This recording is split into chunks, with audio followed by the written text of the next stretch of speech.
जी कहिए। अस्सलाम वालेकुम। मैं अली कमाल हूँ, आपको पता होगा। अच्छा, तो तुम हो? मुझे कुछ बात करनी है आपसे।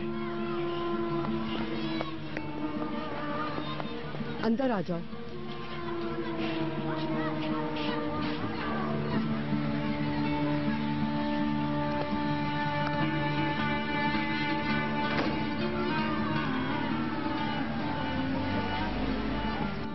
यमन के बाबा के घर गई थी उस दिन। खाने पर दावत थी। वहाँ वो अचानक बेहोश हो गई। फिर वहाँ से अस्पताल लेकर गए तो मालूम हुआ कि उसे ब्रेन कैंसर है।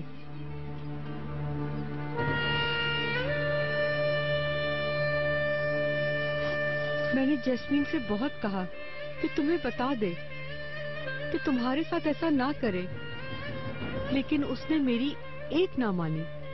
हमेशा से अपनी की उसने, लेकिन तुम्हारे पास आने से बेहतर उसने मिट्टी में चले जाना बेहतर समझा। जैस्मिन, क्या उसने शख्स से शादी की थी? और क्या करती? तुम्हें जरा सा भी एहसास नहीं हुआ क्या? जरा सा भी?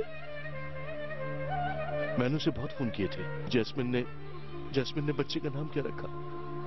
उम्मीद। उम्मीद?